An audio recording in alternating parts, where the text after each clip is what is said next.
പക്ഷേ നമ്മളുടെ കൂട്ടത്തിൽ അതിൽ നിന്ന് വ്യത്യസ്തമായ രീതിയിൽ ഒരാൾ വന്നാൽ നമ്മളത് പെട്ടെന്ന് ശ്രദ്ധിക്കും ആളെ. ചിലപ്പോൾ നമ്മൾക്ക് അയാളുടെ ആ വേഷവിധാനം ഒരു അരോചകമായിട്ട് തോന്നും. ഇപ്പം നമ്മളെ സംബന്ധിച്ചിടത്തോളം ഒരു യോഗി അല്ലെങ്കിൽ സന്യാസി എന്ന് പറഞ്ഞാലും കുറച്ച് കേമായിട്ട് നല്ല അലങ്കാരത്തോടു കൂടി, നല്ല കാവി വേണം, നല്ല രുദ്രാക്ഷം വേണം, അല്ലെങ്കിൽ തലമുണ്ടനം ചെയ്തിട്ടുണ്ടാവണം.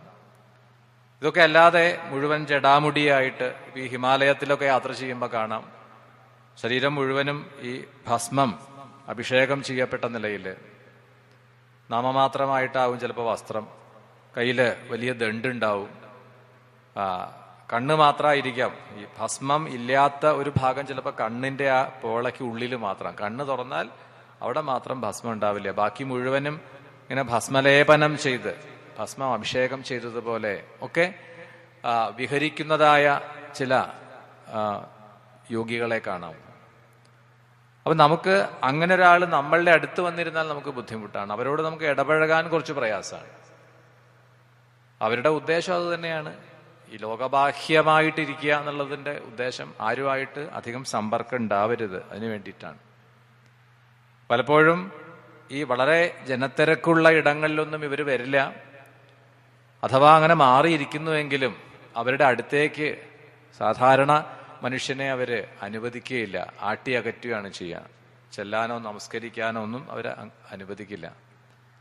അപ്പൊ ഈ ലോകബാഹ്യനായി ഇരിക്കാൻ വേണ്ടിയിട്ട് ഭഗവാൻ സ്വീകരിച്ച ഒരു മാർഗം മാത്രമാണിത് എന്നാണ്. അങ്ങനെ ലോകബാഹ്യനായിരിക്കുന്ന ശിവനിൽ, യോഗീഭാവത്തെ സ്വീകരിച്ചിരിക്കുന്ന ആയ ശിവനിൽ എങ്ങനെയാണൊരു കാമം ജനിപ്പിക്കുക, ആഗ്രഹം ജനിപ്പിക്കുക, തനിക്ക് പത്നി ഉണ്ടാവണം, അങ്ങനെ പത്നി സമേതനായിട്ട് അതിലൊരു പുത്രൻ ജനിക്കണം, ഇതൊക്കെ വലിയ പ്രയാസമുള്ള സംഗതികളായിരുന്നു എന്നാണ്. അപ്പൊ അതിനൊക്കെ വേണ്ടി കാമദേവനെ നിയോഗിച്ചു. ആ കാമന് ശരീരം തന്നെ നഷ്ടമായി. കാമപത്നിയായിട്ടുള്ള രതിയുടെ വിലാപം ഇതൊക്കെ നമ്മൾ കേട്ടതാണ്. അപ്പൊ ഇത്തരത്തിൽ വളരെയധികം ക്ലേശങ്ങളെ സഹിച്ചും പല പരീക്ഷണങ്ങളെയും തരണം ചെയ്തിട്ടുമാണ് ഇപ്പോൾ ആ ശിവപുത്രൻ ആവിർഭവിക്കുകയും ആ ശിവപുത്രനാൽ താരകൻ നിഗ്രഹിക്കപ്പെടുകയും ചെയ്തിട്ടുള്ളത്. അപ്പൊ എന്താണ് അവർ പറഞ്ഞു വരുന്നത്? ഭഗവാനെ, അവിടുത്തെയുടെ പാദകമലങ്ങളിൽ ഭക്തിയുള്ളവർക്ക് ഒരു തരത്തിലുള്ള ക്ലേശവും ബാധിക്കുകയില്ലല്ലോ എന്നാണ്.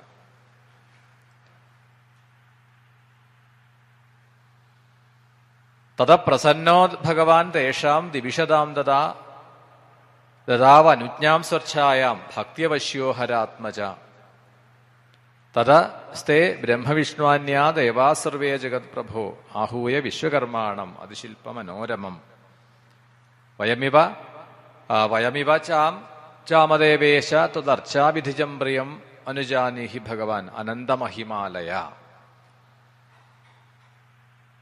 ഇപ്രകാരം സ്തുതി ചെയ്തുകൊണ്ട് അവരവിടുന്ന് ഭഗവാന്റെ അനുമതിയെ സ്വീകരിച്ചിട്ടാണ് മടങ്ങിയത്. പിന്നീട് ആ സുബ്രഹ്മണ്യൻ തന്റെ മാതാപിതാക്കളുടെ സമീപത്ത് നിന്ന് ആ ദേവഗിരിയിൽ വന്നിട്ടാണ് വസിക്കാൻ ആരംഭിച്ചത്. അപ്പൊ ദേവന്മാർ വിശ്വകർമാവിനെ കൊണ്ട് ആ എല്ലാ തരത്തിലുള്ള ശില്പഭംഗിയോടും കൂടിയിട്ട് ഒരു പുരം തന്നെ നിർമ്മിച്ചു എന്നാണ്. അവിടേക്കാണ് വസിക്കാനായിട്ട് വന്നത്. അപ്പൊ അവിടെ ആ സുബ്രഹ്മണ്യൻ വീരബാഹു തുടങ്ങിയിട്ടുള്ള തന്റെ ഒപ്പമുള്ള ഗണങ്ങളോടുകൂടി പ്രവേശിച്ചു. വസിഷ്ഠൻ, കശ്യപൻ, മരീചി, അത്രി തുടങ്ങിയിട്ടുള്ളവരൊക്കെ ആ മന്ത്രത്തോടുകൂടി മന്ത്രപൂർണമായിട്ടുള്ള ആ കുംഭങ്ങളൊക്കെ ഗ്രഹിച്ച് സ്വസ്തിയന വാചകങ്ങളൊക്കെ ചൊല്ലി അപ്രകാരമാണ് ആ ദേവഗിരിയിൽ പിന്നീട് വസിക്കാൻ ആരംഭിച്ചത്.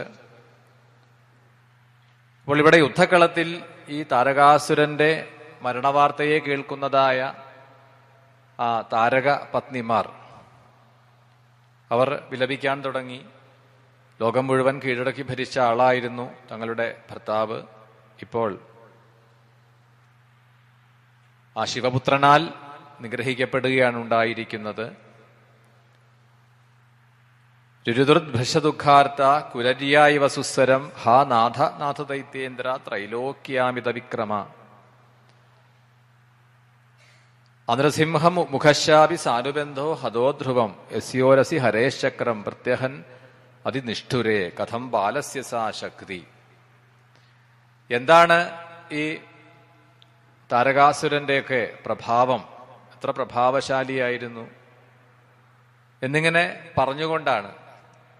അത്ര കഴിവുള്ള ഒരാളാണല്ലോ ഇപ്പോൾ ശിവപുത്രനാൽ, അതൊരു കുട്ടി അല്ലെ, ഒരു ബാലനാണ്, കുമാരനാണ്, അധികം പ്രായമൊന്നുമില്ല, അങ്ങനെയുള്ള ഒരു ബാലനാൽ വധിക്കപ്പെട്ടിട്ടുള്ളത്.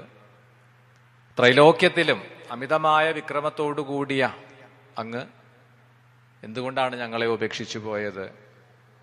ഞങ്ങളും ഇപ്പോൾ തന്നെ അഗ്നിപ്രവേശം ചെയ്ത്, ചിത ഒരുക്കി അഗ്നിപ്രവേശം ചെയ്ത് അങ്ങയുടെ സമീപത്തെത്താൻ ആഗ്രഹിക്കുന്നു. അങ്ങയുടെ ജ്യേഷ്ഠനായിട്ടുള്ള ശൂരപത്മൻ, ശൂരപത്മനും ഇതൊന്നും അറിഞ്ഞിട്ടില്ല. അറിഞ്ഞാൽ തീർച്ചയായിട്ടും അദ്ദേഹവും ശരീരം ഉപേക്ഷിക്കും.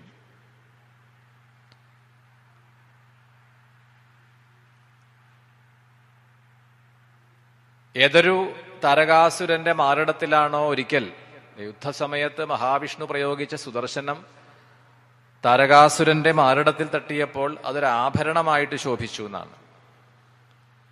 അസുരനെ ആക്രമിക്കാൻ വേണ്ടിയിട്ടാണ് ആയുധം പ്രയോഗിച്ചത്, പക്ഷെ അത് ഈ താരകന്റെ മാറിടത്തിൽ ഒരു അലങ്കാരമായിട്ട് തീരുകയാണ് ഉണ്ടായത്. അങ്ങനെയുള്ള താരകാസുരനെയാണ് ഇതിനു മുൻപ് ബ്രഹ്മാസ്ത്രം പ്രയോഗിച്ചിട്ടുണ്ട്. ഏതൊക്കെ അസ്ത്രങ്ങൾ പ്രയോഗിച്ചിട്ടും യാതൊരു ആപത്തും പറ്റാതിരുന്ന അങ്ങയെയാണ് ആ ബാലൻ, ആ കുമാരൻ നിഗ്രഹിച്ചത് എന്നിങ്ങനെ നിലവിളിച്ചുകൊണ്ട്, വാവിട്ട് കരഞ്ഞുകൊണ്ടാണ് ആ താരക പത്നിമാർ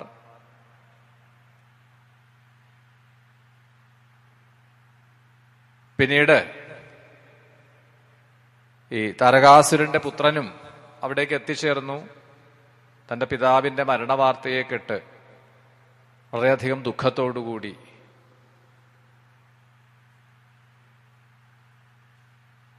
അതിന് ശേഷമാണ് അമ്മമാരെയൊക്കെ ആശ്വസിപ്പിക്കുകയും വേഗം തന്നെ ചിതയൊരുക്കി താരകാസുരന്റെ ശരീരം അതിൽ വെച്ച് സംസ്കരിച്ചു. ഔർധദേഹീയ കർമ്മങ്ങളെല്ലാം ചെയ്തു എന്നാണ്. മരണശേഷം ചെയ്യേണ്ടതായ, മാതാപിതാക്കളൊക്കെ മരിച്ചു കഴിഞ്ഞാൽ ചെയ്യേണ്ട കർമ്മങ്ങളെ ഔർധദേഹീയ കർമ്മങ്ങൾ എന്നാണ് പറയുക. അപ്പം അതെല്ലാം ചെയ്തു. അതെല്ലാം പൂർത്തിയാക്കിയ ശേഷമാണ് ഈ താരകാസുരന്റെ പുത്രൻ വേഗം കൊട്ടാരത്തിലേക്ക് മടങ്ങിയെത്തി. തന്റെ അച്ഛന്റെ ജ്യേഷ്ഠനാണ് ശൂരപത്മൻ. ആ ശൂരപത്മാസുരനെ കണ്ടു, നമസ്കരിച്ചു. എന്നിട്ട് പറയുകയാണ്, ശിവപുത്രനായിട്ടുള്ള സ്കന്ദനുമായിട്ടുള്ള യുദ്ധത്തിൽ പിതാവിന്റെ ആ ഒരു വേർപാട്, താരകാസുരൻ കൊല്ലപ്പെട്ടു എന്നുള്ള ദുഃഖകരമായിട്ടുള്ള ആ ഒരു വാർത്ത ഈ ശൂരപത്മാസുരനെ അറിയിക്കുകയാണ്.